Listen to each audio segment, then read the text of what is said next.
በዚህ አጋጣሚ ጩፋ መልእክት ማስተላለፍ ፈልጋለህ? ስለሚሰማው መልእክት ካለ ማስተላለፍ ይችላል። እኔ በቃ ሞራሌ ተነካ። በእውነት እኔ እንደዚህ አልመሰለኝም ነበር። ከልቤ ነው በቃ ምነግርህ። ናወኔ ምንም እንዳታረገው አዛለሁ። አባቴ ይሰራል፣ እኔም እሰራለሁ። መልካም እረኛ ለበጎቹ ብሎ ራሱን መስዋዕት የሚያደርግ ስለ ሰው ህይወት ደንታ የሌለው ሰው ይሙት ምን ይበል እዛ ጋር ሚዲያ ላይ ወጥቶ ሆይ ሆይ ሆይ ሆይ ይላል። ከዛ በኋላ ስለዛ ሰው ምን ይሁን ይሄ ቅጥረኞች እንጂ እኔ አገልጋዮች የእግዚአብሔር አገልጋዮች አይደሉም እነዚህ።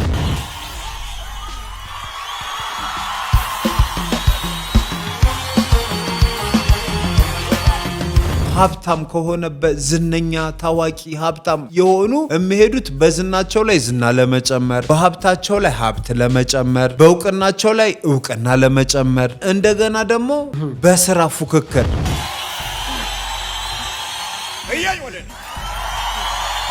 ስለዚህ የሰው ህይወት ያሳዝናችሁ። በቃ ቃኔ ህይወቴ ተበላሽቷል።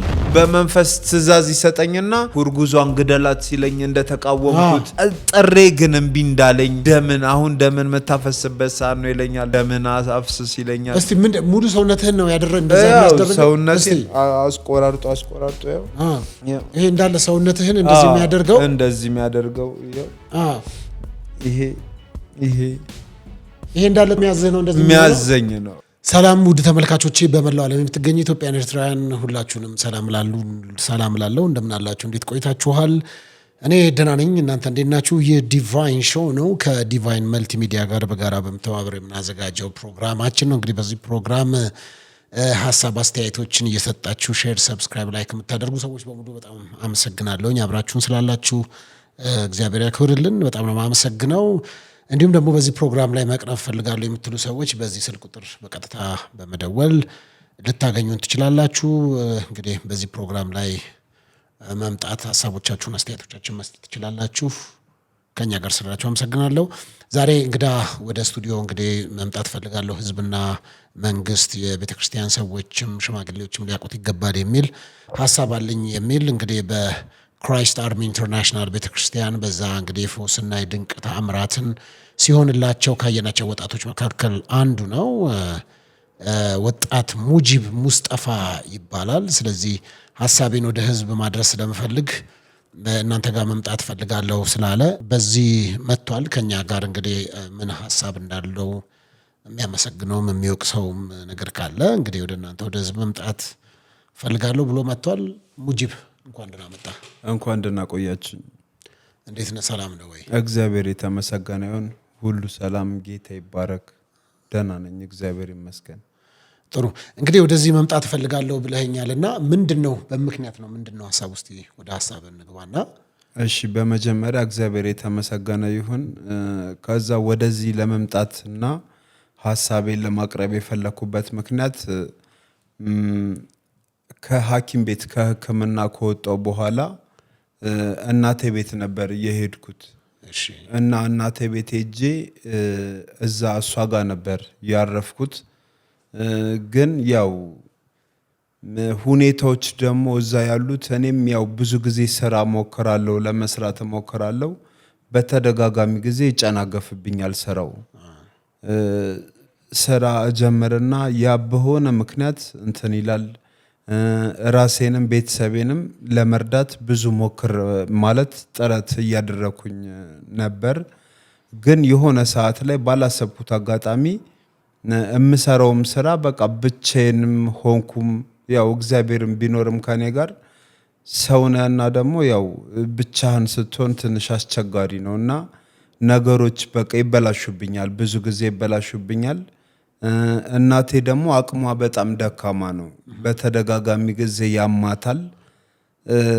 አንድ ነገር ማድረግ እየቻልኩኝ ግን በቃ ተወሰንኩኝ አለማድረግ።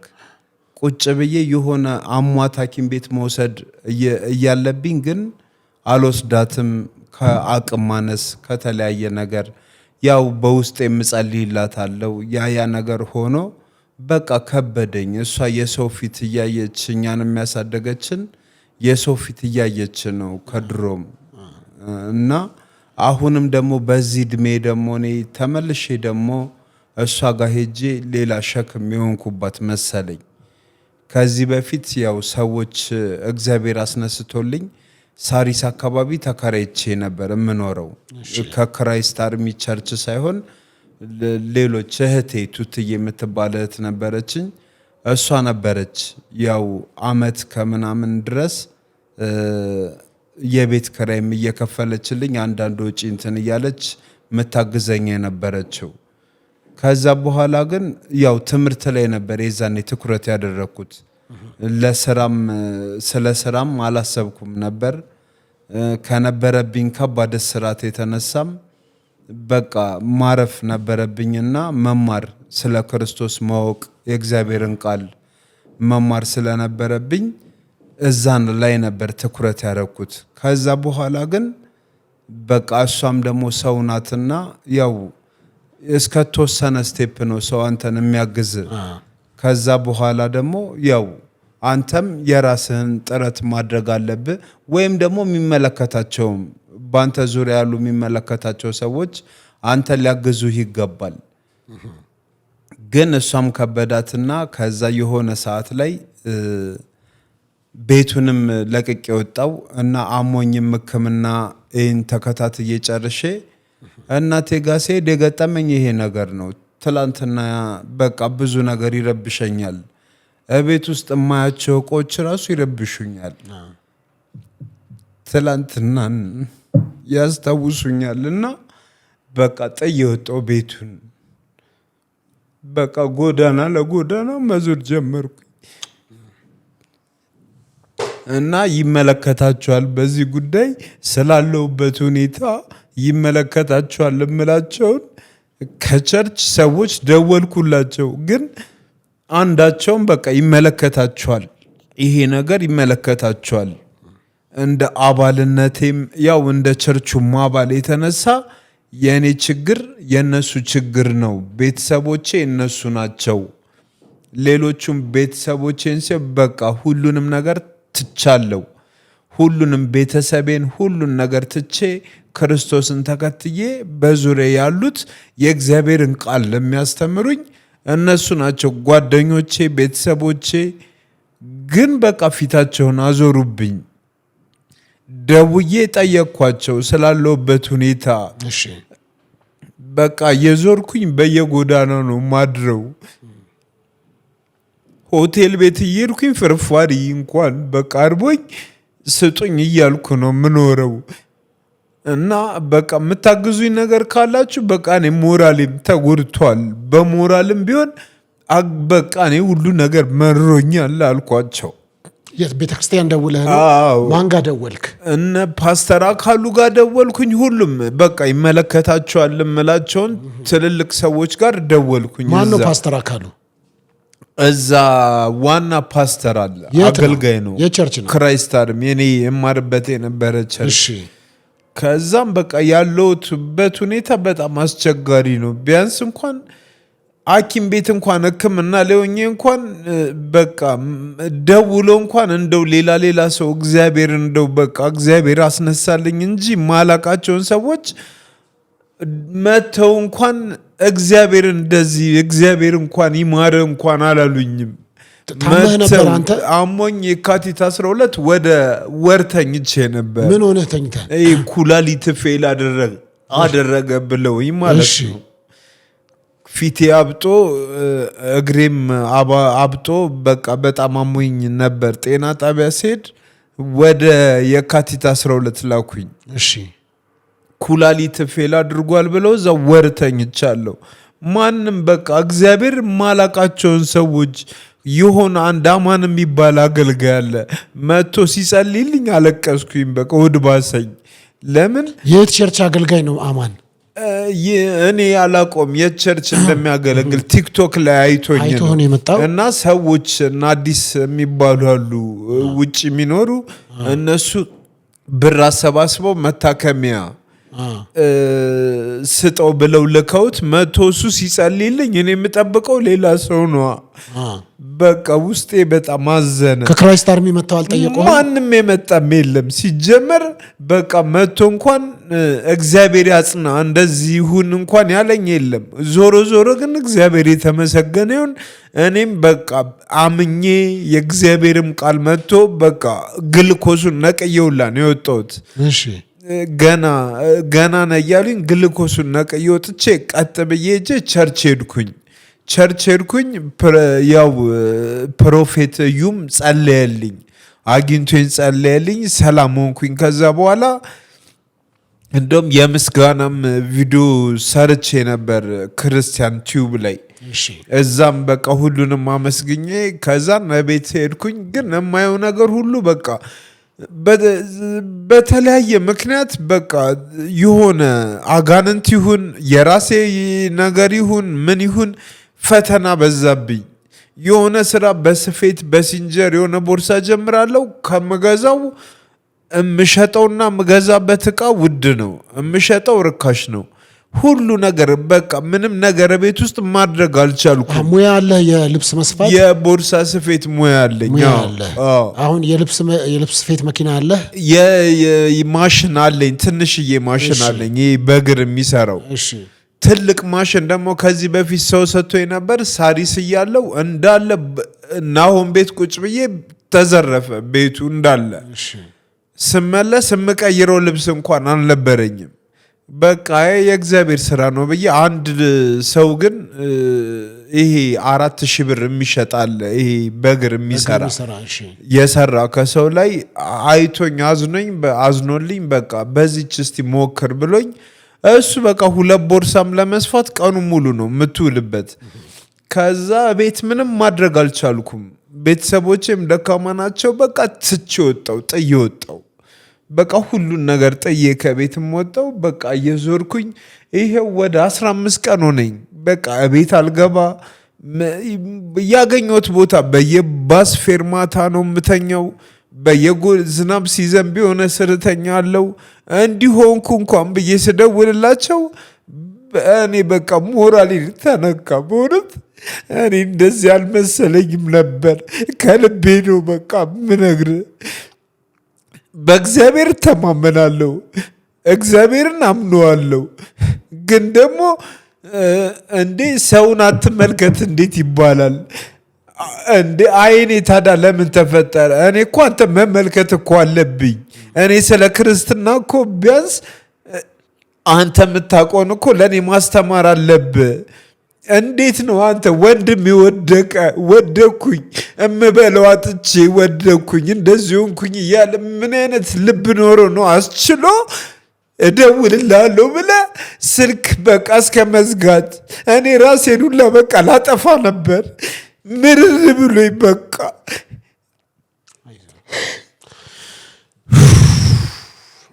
አይደለም እኮ አንድ መንፈሳዊ የዘላለም ሕይወት ቤተ ክርስቲያን አይደለም እድር ላይ ዕቁብ ላይ እንኳን ሰው ሲቀር የት ቀረ እንኳን እኮ ይባላል።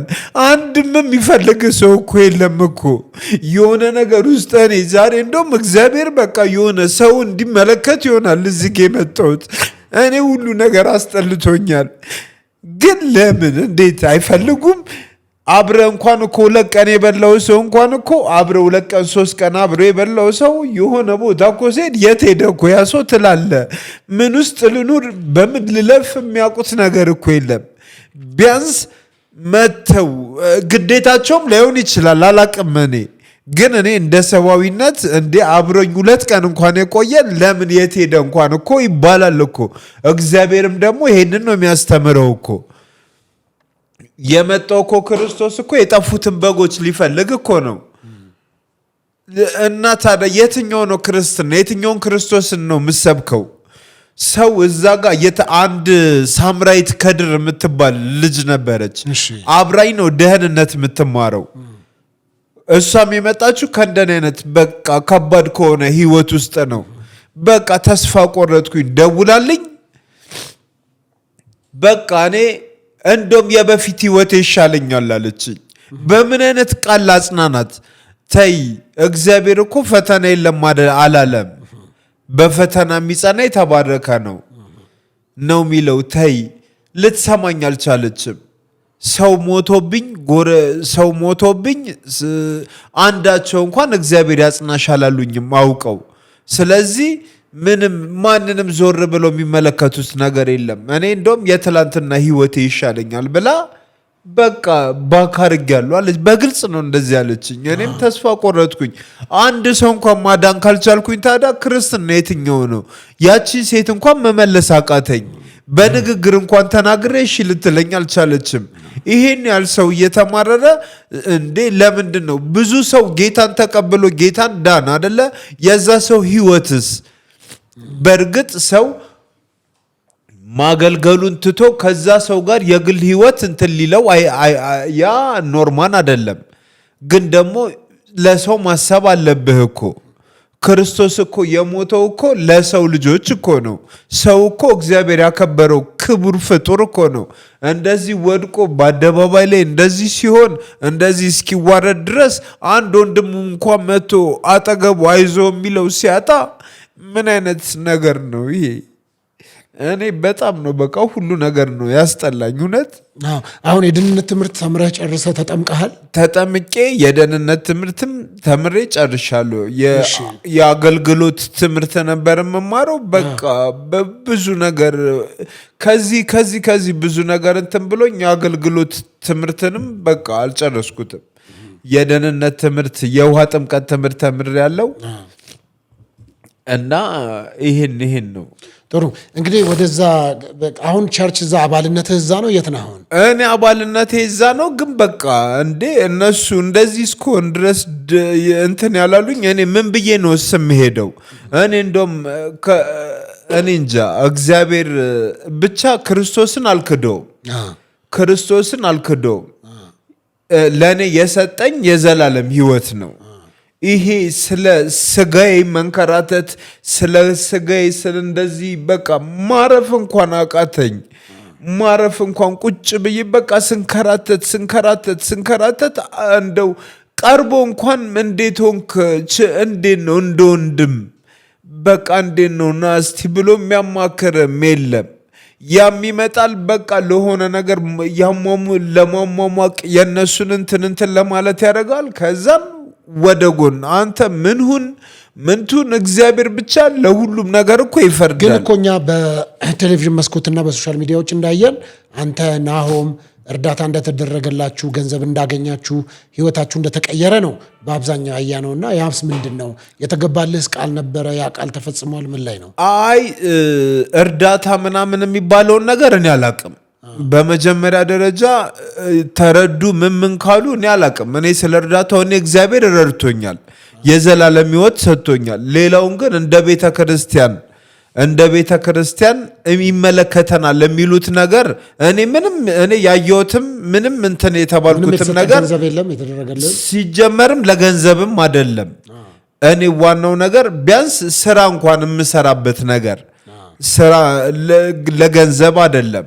ገንዘብንማ እነሱ ጌታን አግኝቼ ሳይሆን ትላንትና ላይ ራሱ የገንዘብ ፍላጎት መንገድ አልነበረኝም።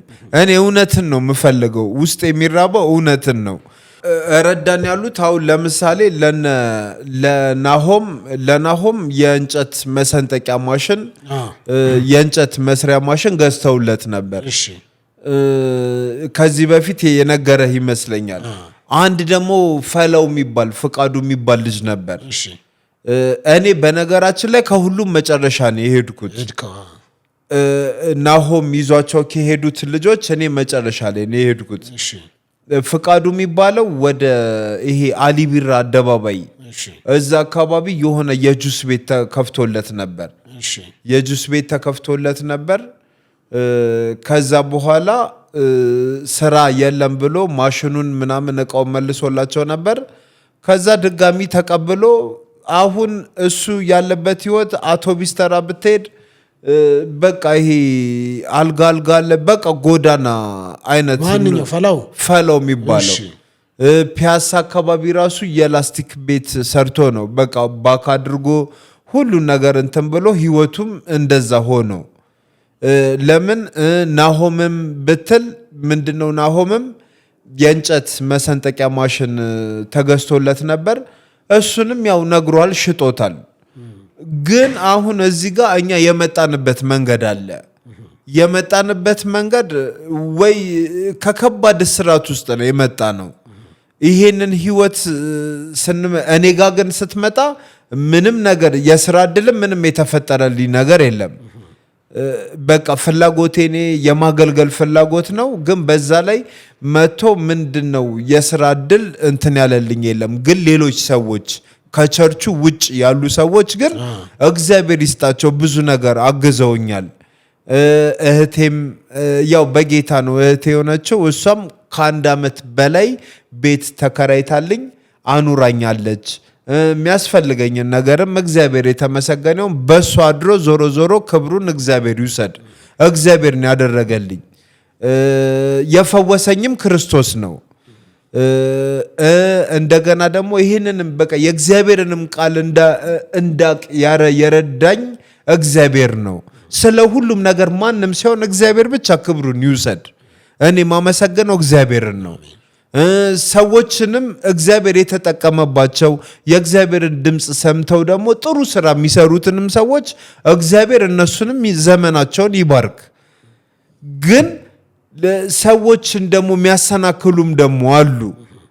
መተው ቆይ ክርስትና ማለት እኮ እነሱ እንደሚያስቡት እኮ አይደለም እኮ። ክርስቶስ እኮ ወርዷል፣ ዝቅ ብሏል እኮ፣ እስከ ጥግ ድረስ ዝቅ ብሏል እኮ። የሆነ ቦታ ላይ ራስን ታደርግና ከዛ በኋላ ሌላው የሆነ ልክ እኛ እንደ ክርስቶስ መመላለስ እኮ አለብን እኮ።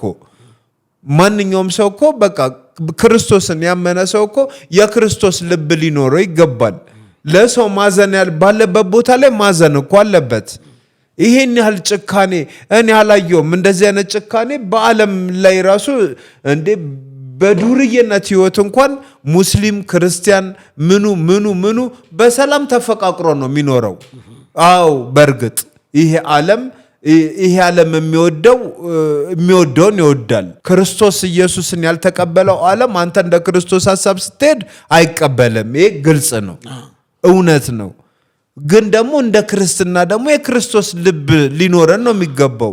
ህብረት ምን ማለት ነው? ህብረት ማለት አንዳቸው እኮ ከመሃላቸው እኮ አንዱ ሰው ሲሰናከል ዞር ሲል ሲወድቅ ሲደክም ወንድም እኮ ከሆነ እግዚአብሔር እኮ ይጠይቃል እኮ። እዚህ እኮ ዘላለም የሚኖር እኮ የለም እኮ።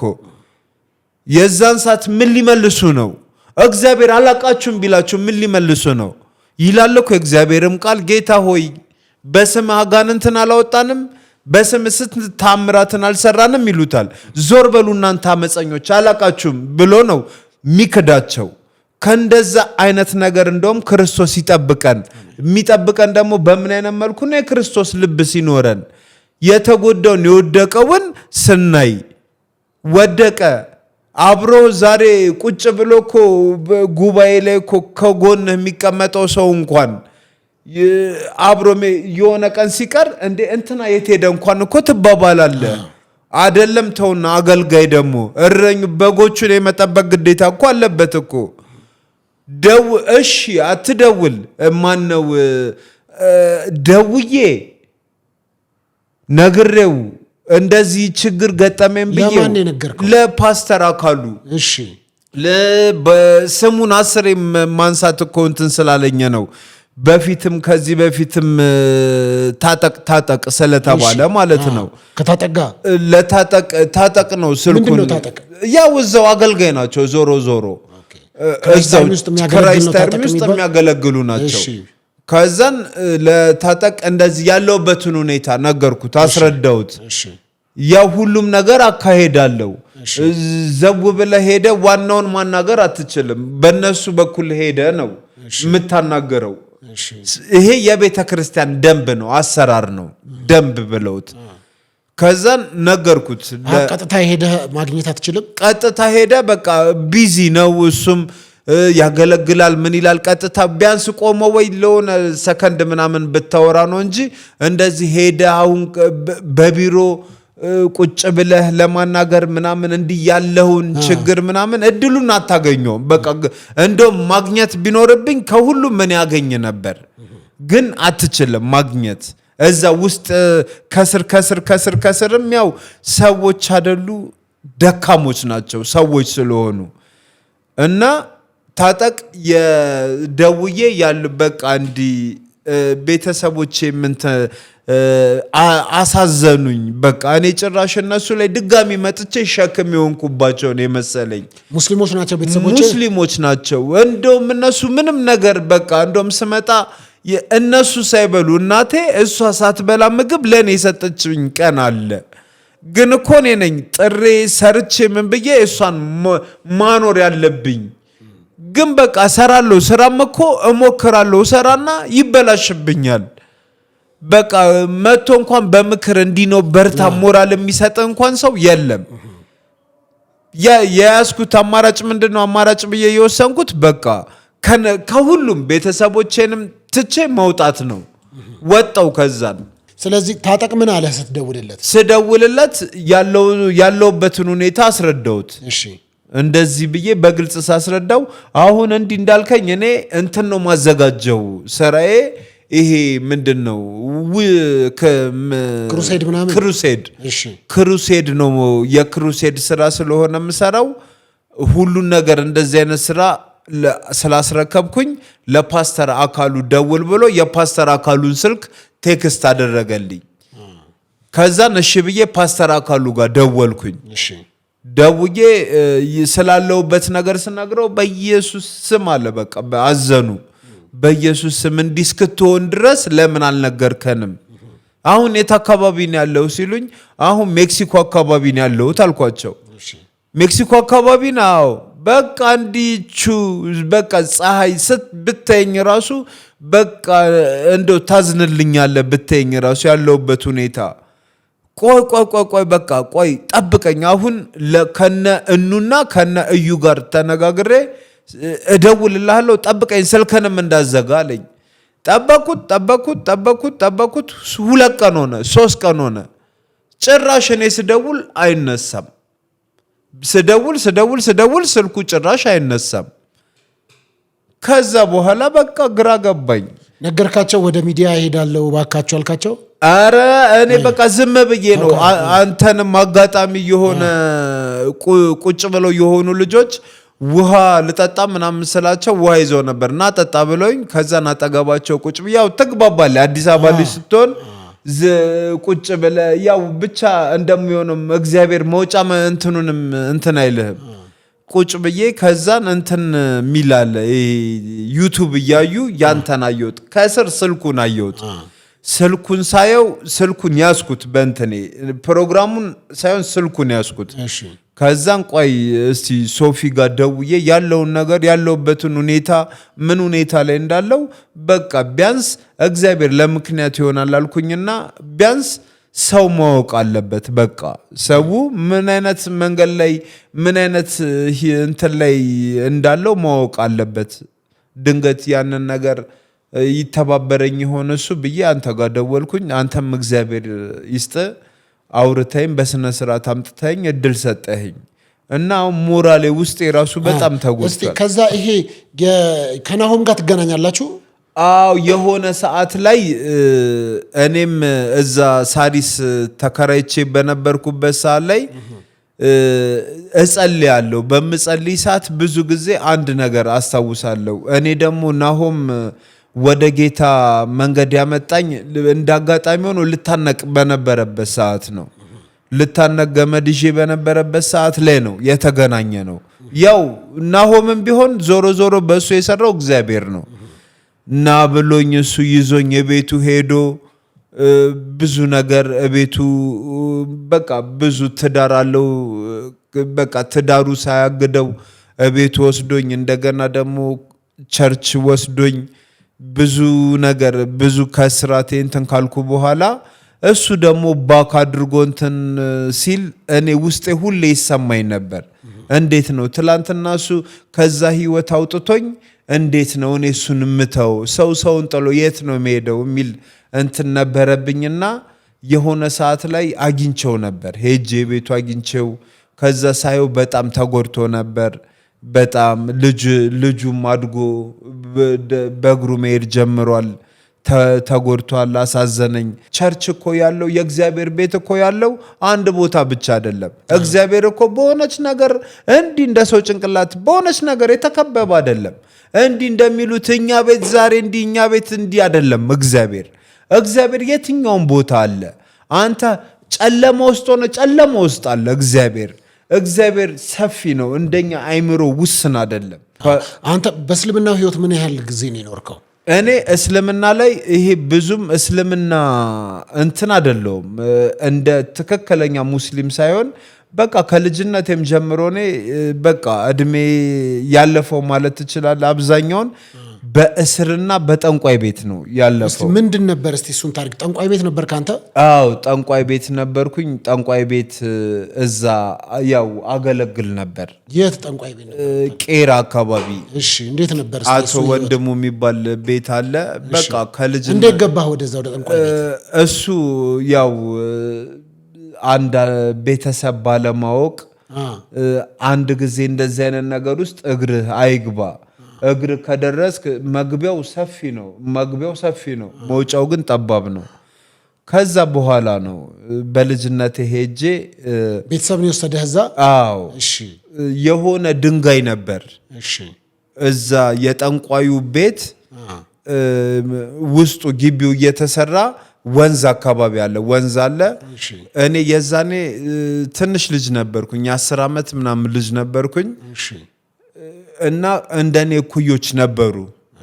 ኩዮች ልጆች ነበሩ ከዛ ድንጋይ አምጡ ተባልን ተላከን ከዛ ድንጋይ አምጡ ስንባል ሄደን አንድ የሆነ ጥቁር ድንጋይ አለ እና ልጆቹ አልቻሉትም ማንሳት እኔ ግን ሲሄድ ቀለለኝ ለማንሳት ብዙም አልከበደኝም ቀለለኝ ይዤው ጎበዝ እያለ ዋናው ማለት ነው ና ብሎ የቤቱ ሲሰራ ቤቱ መሃል ላይ ጉድጓድ አለ እሺ እዛ ውስጥ ከተተዋለኝ ድንጋዩን እዛ ውስጥ ከተትኩት ከዛ ልጆቹም ሌሎችም አመጡ ሁሉንም ከተቱት እዛ ባፈር በምን ተሞላ ከሆነ ጊዜ በኋላ ያ ድንጋይ የቀበርንበት ቦታ እንትን ሆነ ቤት ሆነ በቃ እዛ ጋር የሆነች ያኖሩኙላ ነበር ትንሽዬ ቆርቆሮ ከሽንት ቤት አጠገብ አለ እዛ ቁጭ ብዬ እላላካለው ብዙ ነገር ይልከኛል መጥፎ ነገር ይልከኛል እሱን ነገር እኮ ምንድነው እስቲ በግልጽ አውራን እስቲ ምንድን ነበር እንዴት ነበር ያ ታሪክ ለልጅ ዛሬ ስላለፈ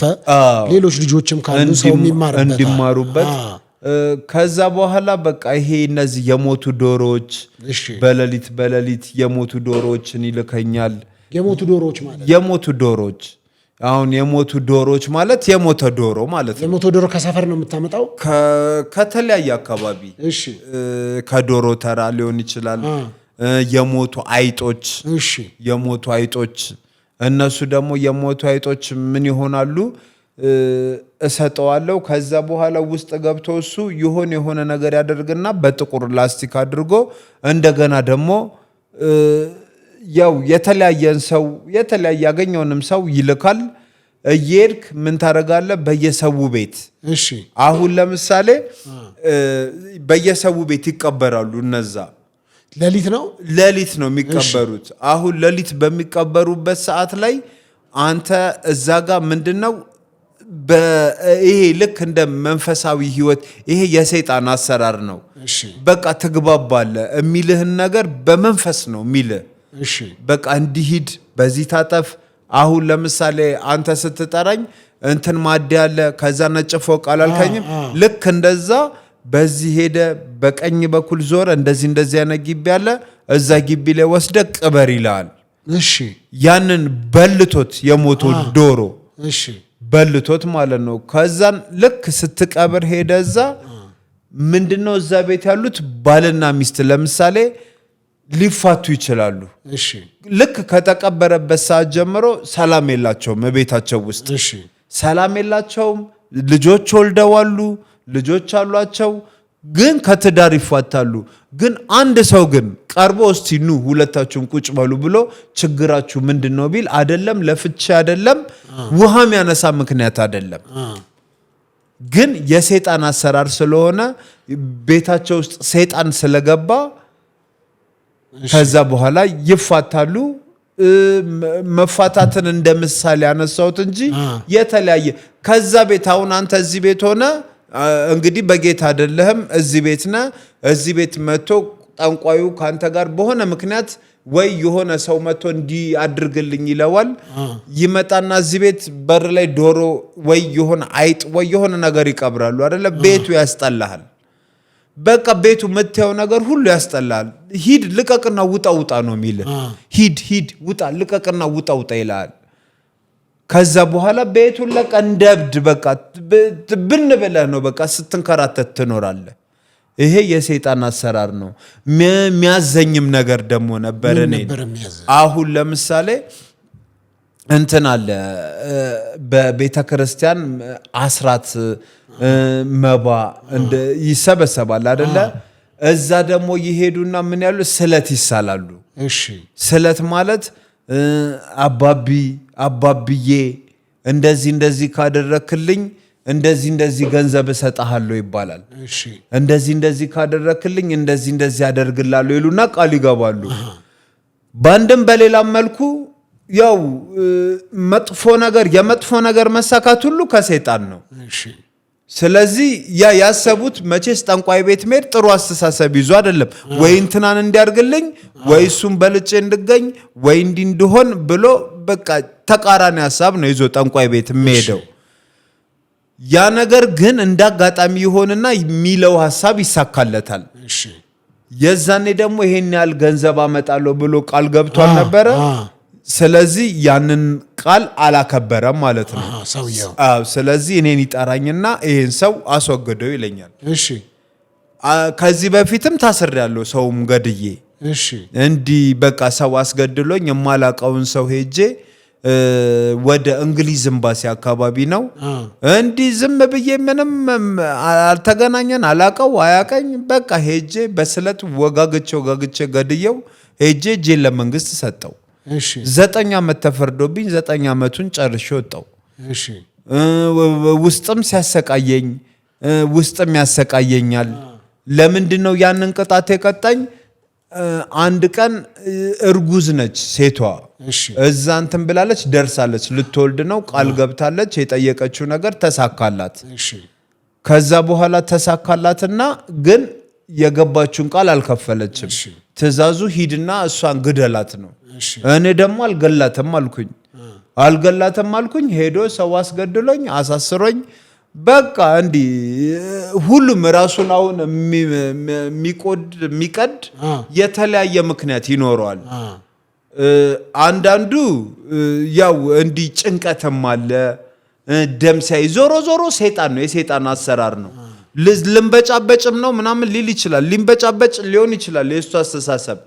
ደም ግን የሚያፈሰው ሰይጣን ነው። ሌባው ሊያርድ ሊገድል ይመጣል ብሏል የእግዚአብሔር ቃል። እኔ ግን ህይወት እንዲበዛላችሁና እንዲትረፈረፍላችሁ መጥቻለሁ ካለ ገዳዩ፣ አራጁ፣ ደም አፍሳሹ ሰይጣን ነው ማለት ነው። አንተ የተለያየ ምክንያት ልትሰጠው ትችላለህ። በተለያየ ምክንያት ውስጥ ራሳቸው የሚጎዱ አሉ። ውስጥ ግን በገባውበት ሳለ በቃ ዝም ብሎ እየተነሳ ደምን አፍሳፍስ ይለኛል። በቃ እኔም ደግሞ አውቃለሁ። እነሱ ደግሞ እብድ ነው ብለው መርፌ ይወጉኛል። አማኑኤል ስንት ያስተኝተውኛል።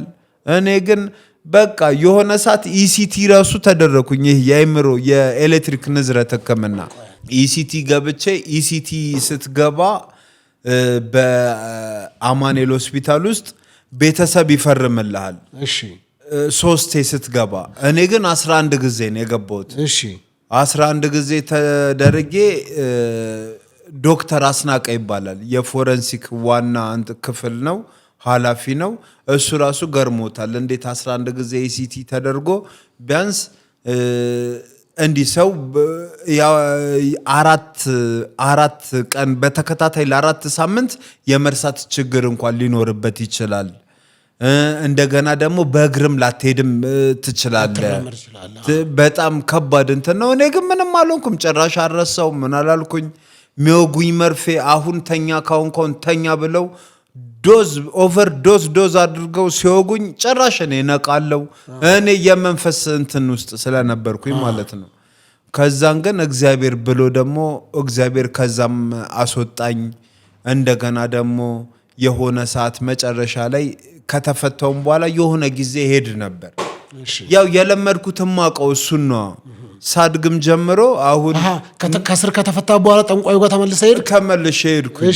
አሁን ለምሳሌ አንተ የምትኖረው አኗኗር ወይ ተመረ ወይ ስራ ይዘ ያን በዛ ስራ ላይ ነው የምትሰራው አይደለ?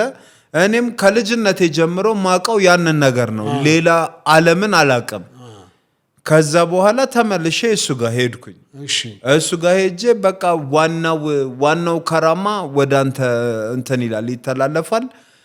እናትህንም ልጅህንም ልጅ ነበረኝ እኔ እና እዚህ ጌታን ካገኘው በኋላ ነው ምስክርነቱን አይታ የልጄ እናት ያው ከሳኝ ወስደዋለች ልጁን። ልጅህንም እናትህንም ግደላለኝ እና በተደጋጋሚ ልጄን ወስደው ነበር ወደ ጫካ። በቃ ልገለው ላርደው ወስደው ነበር። ብዙ ጊዜ ሰዎችም እየተከታተሉ ሰዎችም ያው እግዚአብሔር እንትን ብሎ የሱን ህይወት ለማዳን እግዚአብሔር ያዘጋጃቸው ናቸው ምላቸው። አጋጣሚ በሆነ ምክንያት ያውኝና ይመጡና ጦጣ ገደል የሚባል አለ የሺደበሌ እዛ ጫካ ውስጥ ማለት ነው። ይዘው ትሄዳለህ? ልጅ ይዤው እሄዳለሁ። በቃ እንኮኮ አድርጌው ይዤው በቃ ቢላዚ ስር ይዤ በስነ ስርዓት ላርደው እሄዳለሁ። ግን ደግሞ እግዚአብሔር ደግሞ ጠበቀኝ። ከሱም ልጄም እጄ ላይም ሳይጠፋ ፖሊሶችም የሆነ ጊዜ ይዘውኝ ነበር። ሰዎች ይዘው ፖሊስ ጣቢያ ይዘውኝ ሄደው ነበር። አይተውኝ በቃ ተረዱ ምናምን ጥሩ ሁኔታ ላይ እንዳልሆንኩ ተረድተዋሉ። መክረውኝ ልጅ እንደዚህ እንትን አይልም ብለውኝ ሁለታችንንም እንደውም እኔንም ከነ ልጄ ሸኝተውን እቤቴ ሄጄ ነበር። እና በጣም አስቸጋሪ ሆነ። ሰው ያልተረዳው ስራት ውስጥ ነበርኩኝ። በቃ ጊዜን ራሱ በቃ ወጣትነቴን ራሱ እንዴት እንዳሳለፍኩት ራሱ አላቅም። በቃ በእስር በመንከራተት በእንደዚህ ሁኔታ ነው። በቃ ሰይጣን ሲያንከኝ በቃ ልጁ አድርጎ እንደፈለገ ሲጫወትብኝ ያኖረኝ።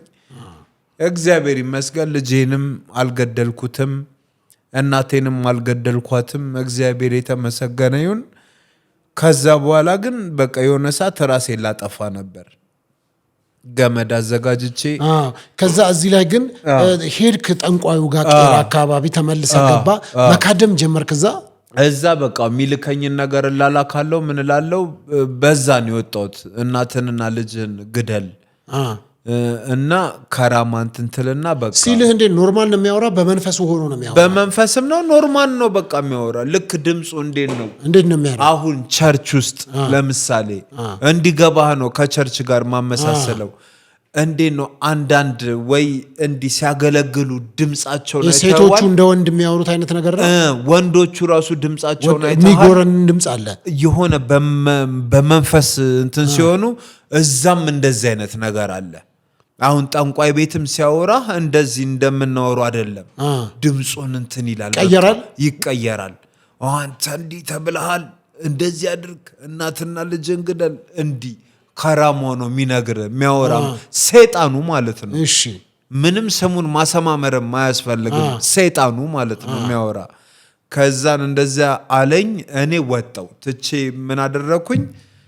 በቃ እታገል ነበር ያለኝንም ለመፈጸም። ማቀው እሱን ነው፣ ሌላ ማቀው ነገር የለም። እኔ ጌታ የምለው እሱን ነው በቃ። እኔ እሱ የሆነ ነገር እሱ ተቆጣብኝ ማለት በቃ ፈጣሪ አምላክ ተቆጣብኝ እንደሚለው ነው ማቀው። እሱ ደስ አለው ደግሞ እሱን አስደሰትኩት ደግሞ ካልኩኝ እኔ ፈጣሪን እንዳስደሰትኩኝ ነው የምቆጥረው። ሌላ ነገር ምንም ስሜ ነው ሙጂብ የተባለው ስሜ ነው። እስልምና ምን እንደሆነም አላቅም። በቃ እንዲህ ነው በቃ ኑሮዬ። ከዛ ሰውነትህ ታዲያ ከምን አንጻር ነው እንደዚህ ትእዛዝ ይሰጠኛል? እንዴት ጠንቋይ? በመንፈስ ትእዛዝ ይሰጠኝና ራስን አድማ ይለኛል፣ ይቀጣኛል ቅጣት። በቃ እንደዚህ አሁን ቀደም እንዳልኩ እርጉዟን ግደላት ሲለኝ እንደተቃወምኩት፣ እናትና አባትን ግደል ሲለኝ ጥሬ ግን እምቢ እንዳለኝ እግዚአብሔር ደግሞ ሳላቀው ለካ እየረዳኝ እንደሆነ እሱን ሲያቅ በቃ ሰውነቴን አሁን ደምን መታፈስበት ሰዓት ነው ይለኛል። ደምን አፍስስ ይለኛል። እስቲ ምን ሙሉ ሰውነትህን ነው ያደረገ እንደዛ ያስደረገ? ሰውነቴን አስቆራርጦ ያው ይሄ እንዳለ ሰውነትህን እንደዚህ የሚያደርገው ይሄ እንዳለ ጠንቋዩ የሚያዘህ ነው እንደዚህ የሚያዘኝ ነው። በምንድን ነው እንደዚህ ያድርግ የሚል? በቃ ይሄ ምላጭ አለ አይደለ? በምላጭ ቀደዋለሁ። ባገኘሁት በጠርሙስ ቀደዋለሁ። ባገኘሁት ነገር በቃ እሱ ሲጀመር በቃ እንዲህ ከሰውና ጎዳና አውጥቶ ይሄ አንገትህ ሁሉ እንደዚህ ጠንቋዩ ነው አንገትህ እንደዚህ አርግም። የሆነ ሰዓት ሁሉ ጌታን ካገኘው በኋላ ቄራ ጋር አስገድለውኝ ነበር። እሺ ማላቃቸው ሰዎች መተው እንዲህ ሰላም ብለውኝ ሙጂብ ብሎ ነው ሰላም ያለኝ። እኔ ደግሞ ወይ እስር ቤት የሚያቀኝ ጓደኛዬ ነው ወይ ምንድነው ብዬ እጄ ሰላም ስለው ከኋላ መጥቶ አንዱ በብረት መቶኝ አንገቴን እንትን አላ ይሄ ከተር እሺ እንደዚህ ይዞ አንገቴን ደሜ እየፈሰሰ አንገቴን ቆርጠውኝ። እሺ ከዛ ማንነታቸው ሁሉ በካሜራ ወጥቶ እየተጣራ ነው ተብሎ ክስ ተመስርቶ ግን በቃ እግዚአብሔር አዳነኝ። የዛኔም እግዚአብሔር አዳነኝ። አንገትህን በዚህ በሲንጢ አድርገው ማለት ነው። አዎ። ስለዚህ ይሄን አሁን ለስንት ዓመት ነው እንደዚህ ስታደርግ የነበረው? ይሄ በቃ ይሄንን ለማድረግ እኮ ረጅም ዓመትም አልፈጀብኝም እኮ ታስሬ እስር ቤት ውስጥ ነው እንደዚህ ሲያደርገኝ እኮ የነበረው። ሁሉም እስር ቤት ውስጥ ነው እንደዚህ ደምን የሚያፈስ? አዎ። ሁሉም እስረኞች ተኝተው ማታ ላይ መንበጫበጭ እኮ አንድ ነገር እኮ ነው። ማታ ላይ ሁሉም ተኝተው ከእንቅልፌ እነሳለሁ። እሺ 8 ሰዓት 9 ሰዓት ከእንቅልፌ እነሳና አልጋ ስር እንዲቆጭ ብዬ በምላጭ ራሴን እዛው እቆራርጠዋለሁ። ከዛ ሰዎች ነው እንዲያዩኝና አረ ብለው ለጤና ኮሚቴ ነግረው በር ደብድቦ እወጣለሁ። እኔን በአምቡላንስ ወደ ሆስፒታል ይወስዱኛል። እሺ ያ የፈሰሰው ደም አልተጠረገም እኮ አይጠረግም። ቦታው ስፖንጅ የለው ምን የለው ሲሚንቶ ነው። ስትመለስ እዛ አካባቢ አንድ ደም የለም። በቃ ደም የሚባል እንግዲህ ብዙ ደም ነው የሚፈሰኝ። ደም የሚባል ቦታዬ ላይ የለም። በቃ ሰው ጭራሽ እኔን ይፈራኛል። እኔ ከራሴ ጋር ነው ሽሽት። ሰው ደግሞ ይሄ እብድ ነው እያሉ እኔን ይሸሹኛል። በቃ ምን ውስጥ እግዚአብሔር ከስንት ነገር ውስጥ ሰውነትን ስትቀደው ይታወቃል። ምንም የምታውቀው ነገር ምን እንደሚሰማኝ ታውቃለህ? ሰውነቴን እንዲህ ስቆርጠውና ደሜ ሲፈስ እንዴት ነው የሆነ በረሃ ላይ ይሄ ጠራራ ፀሐይ ላይ ሆነ ውሃ በጣም ተጠምተ ልክ ውሃ ስታገኝ ስትጠጣ ያለው ደስታ ምንም በሌለበት እኮ ነገር ነው። ልክ ራሴን አዞኝ ቀጥቶኝ ራሴን በማደማበት ሰዓት ሰው ያመዋል አይደለ? እኔ እንደዚህ አይነት ስሜት ነው የሚሰማው። አንተ እርካታ ውስጥ ነው የምትገባው። ጭራሽ ደስ ነው የሚለኝ በቃ እና ስንት ስቃይ አሳየኝ። እስር ቤትም ሆኖ አልተወኝም ነበር። እስር ቤትም ሆኜ አልተወኝም ነበር። ከዛ እዛ እስር ቤት የነበረው ጫና ነው እንደወጣ ተመልሰ እዛ እሱ ጋር እንድትሄድ አደረገ። እሱ ብቻ ሳይሆን እማቀው ነገር የለም ስላልነበረ በቃ እሱ ጋር የሄድኩት በቃ እሱን ነው ማቀው። ያሳደገኝም እሱ ነው። አሁን እኮ ይሄ ነገር እኮ ለኔ ራሱ አሁን አንድ አዲስ እኮ ነው። አሁን እግዚአብሔር የሰጠኝ እድል እኮ ነው። እንደዚህ ቆሜ ያለፈውን ራሱ እንዲህ በነፃነት እንዳወራ ያደረገኝ እኮ ይሄንን ነገር እኮ እኔ ለማንም አውርቼ እኮ አላቅም እኮ። ባወራውለት እኮ መሞት ነበር የሚመስለኝ። እንደው ግን በዚህ አጋጣሚ ጠንቋይ ቤት ሄደው በዘመዶቻቸው በወገኖቻቸው በአካባቢያቸው ሰው ላይ በተንኮል ተነስተው መቼም አይተሃል አይደለ? እንደዚህ አይነት ገጠመኝ ነገር ነበረ። መተው የሚያስጠነቁሉ ሰዎች እንዲያድርግልኝ የሚሉ የራሳቸው አሉ፣ ብዙ ሰዎች አሉ። በተለይ ደግሞ በእርግጥ ወጣት ወንዶች ሴቶች አይሄዱም እያልኩኝ አይደለም። አብዛኞቹ ግን ትልቅ ሰዎች በተለይ ጠንቋይ ቤት የሚካሄደው ለምንድን ነው? ለክፋት ነው። አሁን ለምሳሌ አንዱ ሀብታም ከሆነ ዝነኛ ታዋቂ ሀብታም የሆኑ የሚሄዱት በዝናቸው ላይ ዝና ለመጨመር፣ በሀብታቸው ላይ ሀብት ለመጨመር፣ በእውቅናቸው ላይ እውቅና ለመጨመር እንደገና ደግሞ ምንድነው የሚያደርጉት? በስራ ፉክክር ሰው ወይ በጭንቅላቱ ወይ በቃ በተሰጠው ነገር ይሰራል። ከዛ ሰው ጋር እሱን ድፋልኝ፣ እሱን እንዲያድርግልኝ እንሞታለን ሁላችንም እግዚአብሔር ፊት ነገ እንቀርባለን። በዚህ አጋጣሚ እንደዚህ ጠንቋይ ቤት የምትሄዱ ሰዎች እግዚአብሔርን ፍሩ። እኔ የምለው ነገር ምንድነው? እግዚአብሔርን ፍሩ። ማንም ከሞት የሚድን የለም። ሁሉም ሞትን ይቀምሳል። ሁሉም ሟች ነው። ሁሉም ወዳፈር፣ ሁሉም ይሄው ሀብት፣ ዝና፣ ክብር፣ ሁሉንም ነገር እኛ ስንሞት ጥለነው ነው የምንሄደው። ስለዚህ የሰው ህይወት ያሳዝናችሁ። በቃ እኔ አሁን ሰዎች ባለማወቅ የኔን ህይወት አበላሽተውታል። በቃ እኔ ህይወቴ ተበላሽቷል፣ ግን ደግሞ ክርስቶስን አግኝቻለሁ። እኛ ሀገራችን በዚህም አይደለም። ሲጀመር ክርስቶስ ለሁሉም ነገር መልስ አለው። የቤተ ክርስቲያን ሰዎች ደግሞ አገልጋይ ያላችሁ ቅጥረኞች አሉ። ቅጥረኛና አገልጋይ። አገልጋይ ማለት ክርስቶስን የሚያገለግል በጎቹን የሚጠብቅ መልካም እረኛ ያ ነው። ለበጎቹ ብሎ ራሱን መስዋዕት የሚያደርግ። ቅጥረኛ ደግሞ ማለት ምንድነው? ስለ ገንዘብ፣ ስለ ሰው ህይወት ደንታ የሌለው ሰው ይሙት ምን ይበል እዛ ጋር ሚዲያ ላይ ወጥቶ ሆይ ሆይ ሆይ ሆይ ይላል። ከዛ በኋላ ስለዛ ሰው ምን ይሁን ይሄ ቅጥረኞች እንጂ እኔ አገልጋዮች የእግዚአብሔር አገልጋዮች አይደሉም። እነዚህ እኔ አይደሉም። እኔ አላቅም። በእርግጥ ስለ ክርስትና አላቅም፣ ግን ባወቁትና በተረዳሁት መጠን እረኛ ማለት ለበጎቹ ራሱን አሳልፎ የሚሰጥ ነው። ከክርስቶስ የተማርነው ያ ነው። ቃሉም የሚለው ያንን ነው። የእግዚአብሔር ሁላችሁም ደግሞ ወደ ቃሉ ተመለሱ ክርስቲያኖች። ጠንቋይ ቤትም ደግሞ የምትሄዱ ጠንቁልና ይሄው ህይወትን ነው የሚያበላሸው። እዩ በቃ ይሄው በእኔ ተማሩ። በቃ እናንተ አሁን የምትሄዱትና እከሌን እንዲያርግልኝ የምትሉት ነገ የእናንተ ልጅ በእኔ ቦታ ቢሆን እስቲ አስቡት። እንዲህ ተበለሻሽቶ ሰውነቱ ተበለሻሽቶ አይምሮ ተበላሻሽቶ ከሰው ሁሉ ርቆ ይህን ስሜት እስቲ አስቡት ለሰከንድ። ስለዚህ ይሄ ነው ጠንቋይ ቤት መሄድ ምንም ጥቅም። ሰው በቃ መሄደው ለመጥፎ ነገር ነው። ለመልካም ነገርና ለጥሩ ነገር ከሆነማ ምን የማይከፈልበት እግዚአብሔር ቤት ፈውስ አይከፈልበት። እግዚአብሔር ደግሞ ሁሉም ቦታ ላይ የግድ ቸርች ውስጥ ብቻ አይደለም እግዚአብሔር ያለው። የትኛውም እዚህ ቦታ ላይ ራሱ እግዚአብሔር አለ ከኛ ጋር ባለንበት። የት ሽንት ቤት ውስጥ እንሁን መኝታ ቤት ውስጥ ምንም ሊያግደው አይችልም እግዚአብሔር። የነበረንን የክፍል 1 ቆይታ በዚህ አጠናቅቅ ያለው። በክፍል 2 ፕሮግራም ደግሞ ተመልሼ እስክመጣ አብራችሁን ቆዩ። ሰላም ሁኑ። ይሄ ዲቫይን ሾው ነው። ቻው።